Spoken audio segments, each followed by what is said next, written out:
When Vi does her iconic, "This face will always mean it's time to shut up," what was your reaction? Was it laughter because how relatably funny her outburst was, or concern about the implications of it? I'm making the case that both reactions are reasonable, yet purposefully so, as they are both the byproduct of today's topic, efficient storytelling, which accomplishes multiple goals in a single brushstroke or story beat. We will be analyzing Arcane's methodology on it throughout the 5 tools of cinema: context, dialogue, visuals or framing, and subtext, as well as music. I am the Bookshelf Beaver, and thank you for coming to my Arcane study presentation. Firstly, let's set the standard for efficiency in storytelling, because whilst accomplishing multiple goals is important, no wasted movement is the minimum. Every scene, every beat, every choice must have a purpose that serves the heart of the drama. Each of the cinema tools has a different approach to being efficient, but as long as it meets this minimum standard, it's solid. Thus, the natural enemy would be fluff, filler, or anything that holds no narrative substance. So let's begin with the first one that serves as the basis for any story: context. Context is the narrative tension build-up before, during, and after a scene. For the Milo and Vi confrontation scene, the before is that they just failed a big mission due to Powder fumbling, and now Vander's cleaning up the mess. We are entering the conversation through Powder's perspective, eavesdropping. The during has Milo complaining about Powder to Vi, who is in doubt from the Vander conversation, so when Vi agrees, Powder scurries, heartbroken. But Vi agreed just so she can snap back at Milo, pointing out every mistake he made. And the after is, will this hidden misunderstanding turn the sisters' relationship sour? For the context to be efficient, it must use tensions from the before, whilst building more for the after during the scene, without diverging. So are the tensions from the past context being utilized? Yes, both Milo and Vi use past context we recognize. Milo uses Powder's consistent failings from the past and recently to put his fed-up disdain for Powder into context, whilst Vi uses the Vander speech to put in context her doubt and Milo's fumbles for her clapback. Using past context gives every scene referenced a continuing purpose, as it rewards us for keeping track, paying attention, and being sharp. And so now did the scene also set up tensions for the future during the scene? Yes, it did. Powder eavesdropping, being hurt, and scurrying away before witnessing the iconic clapback creates tension to be confronted in the future. Doing this, setting up future tensions, creates anticipation, reeling the audience deeper into the drama. And now that we know it did those two properly, did it diverge? No, it did not. It did not add context we haven't seen, like an emergency flashback right before the moment the story needed it. Nor did it forget to add future conflict, or worst, left it vague, making us ponder on what to anticipate. And most importantly, it did not add a new, out-of-context scene that is completely unrelated to the drama just because it looks cool. Although setting up a new unrelated context isn't necessarily wrong, it certainly can be confusing, but only if it doesn't weave back into the main drama in a satisfying way that justifies its out-of-the-blue introduction. Purpose. It needs to have a purpose that serves the main drama. So the natural enemy question of efficient context is, wouldn't it be cool if? And the natural best friend question would be, why is this important to the main drama? That way, the context is consistently important to remember and keeps building tension, stacking more and more until the climax, making it have weight. That's why Vi's powder slap felt heavy because the tensions were stacked up so high that when it fell, the weight was crushing. But if a show's context is inefficient, we won't feel rewarded for paying attention. Thus, eventually, we'll stop. So yes, this scene is contextually efficient, and that is why context efficiency is important. Now, before we get to the dialogue, the benefit of having 5 tools in cinema is that there are multiple paths to deliver a story, spreading the information density for our different senses to absorb. And Arcane often uses all 5, unlike some shows that dump it all into one overused cinema tool, the dialogue. And yes, I am looking at you, TV dramas with 10 plus seasons and animes that need to recite Merriam-Webster before every single attack and emotional display. Heck, I nearly cried when I realized Arcane didn't have a beach filler or flashback trauma dump episode. It just gets to the point, efficiently, keeping us focused on the drama. But what makes a dialogue efficient? Purpose. It needs to deliver an idea. Dialogue uses words, but the thing about words is that they can get wordy and can't always convey the intended idea, especially when it comes to emotions. Let's use an example. Which would hurt more, a teacher saying they're disappointed in you, or if they simply just bombastic side-eye you without words? Precisely. It's like Vi's finger to the face ending that silences Milo without words, though that's getting into subtext territory, which we'll discuss later. But I just need to press that the most efficient, even effective dialogue is the absence of it, as words can only represent an idea whose true weight can only be shown, and that takes creativity and deep understanding of the idea. Show, don't tell, though with caveats. But for a typical dialogue, efficiency is how trim the words can be whilst delivering the most ideas. Like when Milo is about to trash Powder, there is no fluff. He immediately jumps with, "She's a problem." Vi tries to defend Powder with excuses, but Milo follows it all with rapid-fire facts. It was a big haul. Powder lost it. She does this every time, and her age is no excuse. Each expresses a different argument, damages, history, and risks, shredding Vi's excuses with reality. It doesn't meander, it's cut, natural, gives ample opportunity for subtext, and pushes the plot forward unintentionally, intentionally. Vi's cornered, Powder's crushed, drama brewing until Vi snaps and claps back again with the pa-pa-pa facts of Milo's hypocrisy. This is efficient dialogue, an Amazon packaging facility tier of efficiency. Now let's get into visuals, framing theory in particular. Framing is about directing perspective on an action. Showing an action from a certain angle could shift or even amplify a scene's emotional dynamic. Zero framing would be like watching a Broadway play, whilst maximum framing would be like seeing a mewing handsome vampire and zooming in on his pimple. So what makes framing efficient? It's the ability to frame each shot with a perspective that complements the intended emotional impact. Let's make an example. You could have a character who says that he is visiting a more powerful person and proceeds to explain how powerful this one character is. Or you could just frame it so he looks smaller.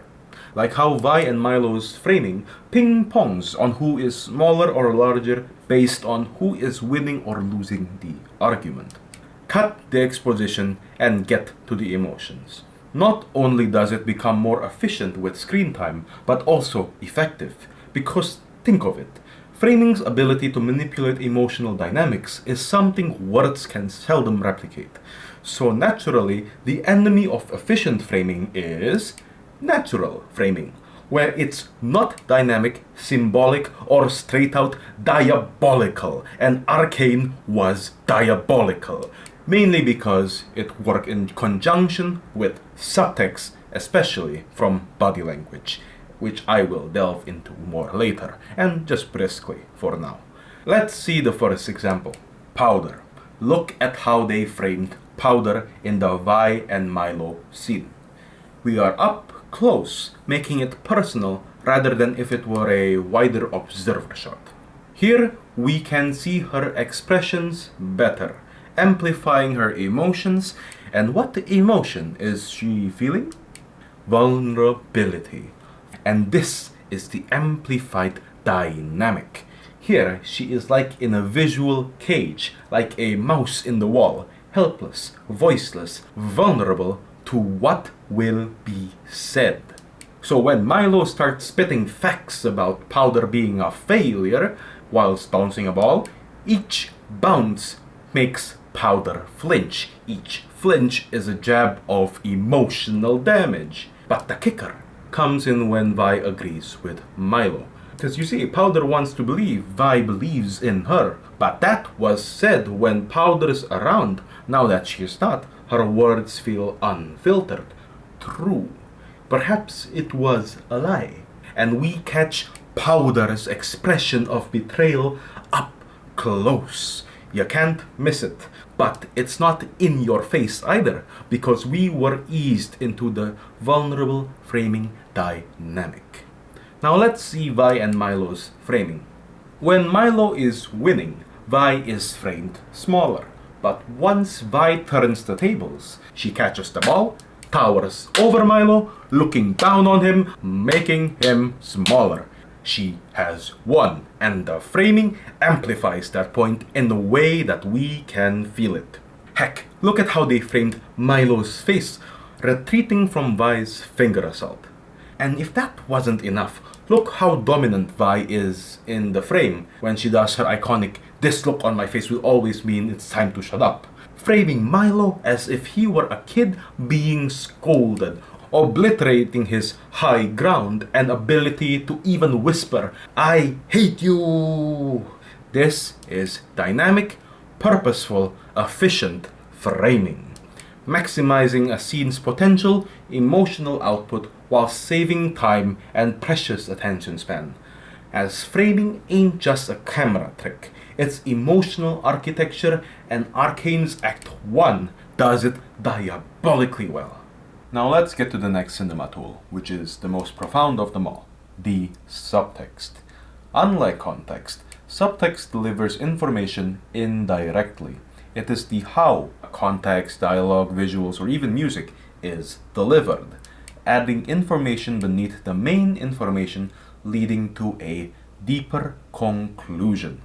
And due to its indirect nature, it requires deep attention from the audience, making it much more rewarding when they catch it, and especially if it pays off. Subtext can deliver a variety of information for things like foreshadowing, world building, Easter eggs, lore, but it especially excels in delivering information for the main perpetrator of cardiovascular pain, emotions, which will be our focus today. The reason emotions and subtext are diabolical best friends is because the best way to express an emotion is not to state it, but to make the audience feel it, especially its conclusion. And subtext delivers information that's catered to be understood by gut feeling that we may have based on experience. Which is why you could feel differently when rewatching a movie years later, because you have expanded your emotional library, allowing you to catch nuances you couldn't have before. And the reason it caters to gut feeling is because subtext delivers emotions via paths that must be felt, like tone, musical motive, symbolic framings, and many more. But for now, body language, expressions, and symbolic items will be our focus, as they're the most common in Arcane. But what makes an emotional subtext efficient? Being concise and clear when adding emotional layers for a subject in order to feel their insecurity, instinct, defensiveness, and character as quickly as possible. Thus, the natural enemy of it would be vagueness and repeating the same information. So let's see how Arcane efficiently created these layers in the My and Vilo scene, and the conclusions they lead to. And I will try to substantiate all my findings and conclusions with reasons that confirm it, because of the nature of subtext that it plays with emotions. Occasionally, the interpretations of a viewer could be the result of a self-projection rather than the creator's intentions, and I will try to avoid that as best I can. Alright, let's begin with the most popular path for subtext: body language and expressions.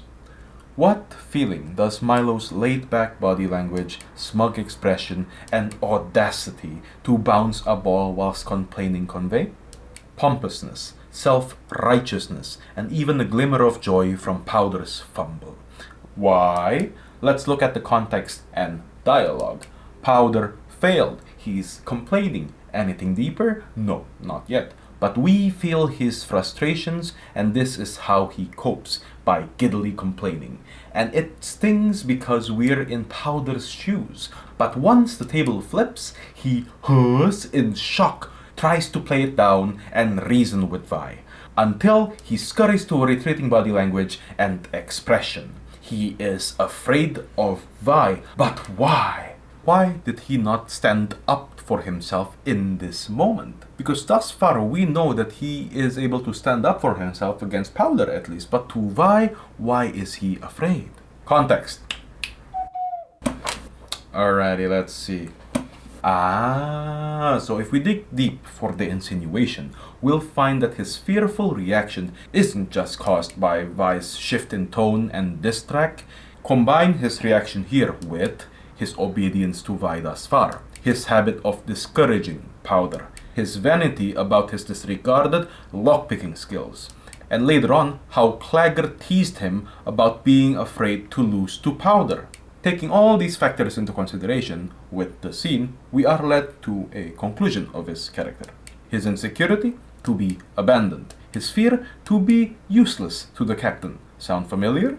His instinct, to prove himself. And the clash, he is part of the reason they lost the hall, priming him for blame and abandonment. So his defense mechanism? Go on the offensive. Target Powder until her mistakes outshine his own. Do you feel the depth of his humanity now? How his body language and expression in combination with the past reveal his vulnerable self, making use of past context and also from the future, wasting no build-up and saving time from needing a scene to show how he and his competition is seeking validation from the same captain. This is subtext efficiency. And the fact that this all happened in about 50 seconds doesn't hurt efficiency either. Alrighty, now apply this body language, expression, dig deep logic to Vi's brooding and snapping. Suddenly you'll find that Milo's and Vi's bicker was more than just a funny tidbit. Milo's complaint in Vi's ears is not about Powder. It's about her choices as a leader. That her belief in Powder costed them their haul. That it's compromising her leadership, echoing Vander's concerns. So when Vi turns the tables, it's not just irritation. It's because deep down she knows he is right. She cannot stand the echo of her own doubt towards Powder, thus the brooding and snapping. And though she looks strongest in this moment, in truth she is at her weakest. The dialogue may say one thing, but body language seldom lies, leading us to her character's unspoken conclusion. Her insecurity to fail her family, her fear to be a selfish leader, her instinct to protect Powder and her feelings, and the clash, believing in Powder compromises her leadership, resulting in a defense mechanism that shuts people down when they echo this heavy dilemma the cupcake consumer ain't ready to face. Vander's talk, Milo's doubt, Powder's trust all builds up to this moment of character revelation, making us concerned whilst being funny as well. No wasted context. This is good, efficient use of subtext. Now, Powder's an easy one. The flinch when Milo lists her mistakes and bounces the ball. We know that hurt. But why? Is it perhaps a mirror to our lockpicking friend? I'll let you dig deep on that bit on your own time. Now to the next cinema tool. Subtext through symbolic items.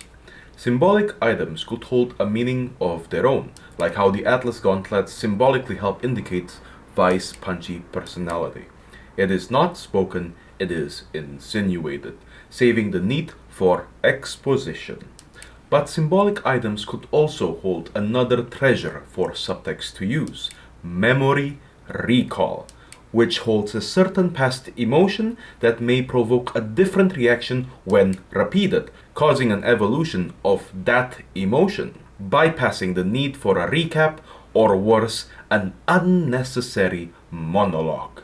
A great example would be Victor's toy boat, the one his illness hindered him from chasing, to then be compared with a real boat or mechanized ship in the background that he outruns. It is a visual echo of his growth with the Arcane and triumph over his illness. The stuffed bunny is a good one too, the one Vi introduced to Powder as the toy she can't retrieve, to comfort Powder when she failed. Then it shows up again when Powder succeeds and she looks at the flying bunny with glee. We don't need to hear Powder say she feels accomplished and that she grew from a failure to a success. It only takes one symbolic item that's able to recall a memory for us to be able to feel that emotion in its new light. This is the benefit of efficiently using symbolic items via subtext, and Arcane does it quite often. Okay, on to the next cinema tool, musical motive and arrangements. Other than symbolic items, memory recall, repeating music can also make a story's emotions more effective and even evolve. This will be our last topic of discussion. When repeating a musical motif, you could spark a variety of emotions or effects.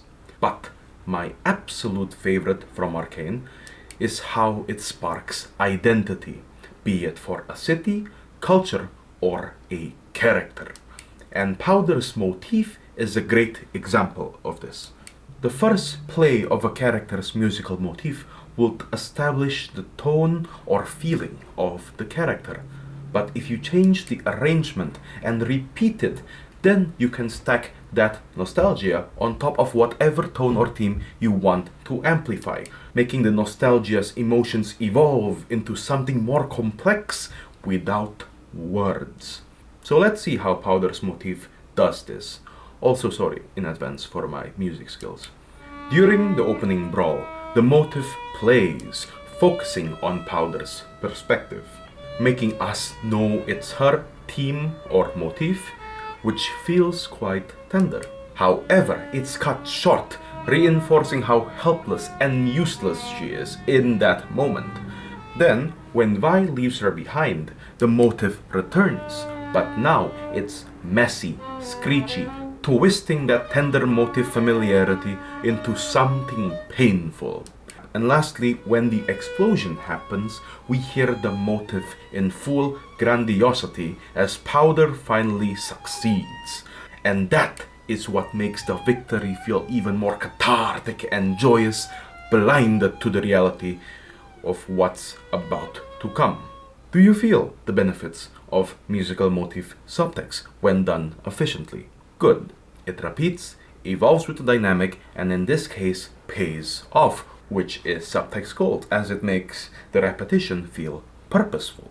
Though I do think Arcane could have pushed this even further, evolving the motif farther, and for more characters too, more often, weaving more key moments together to deliver a deeper gut punch at the further end of the motif. But what we got it's still great. And this is just one of the many ways music can be subtextually efficient. Heck, what we discussed is just a drop in the sea of ways cinema tools can be efficient. It is an ever-evolving craft where the possibilities are endless, and the craft can be so subtle that I only recognize it years later upon rewatching, like in Arcane. But for now at least, I think I have a somewhat decent grasp on how Arcane efficiently delivers information and emotions through the different cinematic tools, hence the multiple goals in one brushstroke, which is very fulfilling to watch. For me, at least. Because when the music, framing, build-up, subtext, and dialogue all complement each other at the same time, it feels like eating a full course meal that's properly designed, balanced, and textured. But what do you think about Arcane's efficient writing methods that we discussed today? Are there downsides to efficient writing, like risking the audience missing out or misreading it? Are there flaws, improvements, or thoughts on the theories I mentioned here as well? Please type it in the comments below and I'll try to respond to them. Thank you very much for your time, and until the next video, where I'll be discussing Arcane's precise timing and pacing. Until then, timberly yours, bookshelf Beaver. Thank you.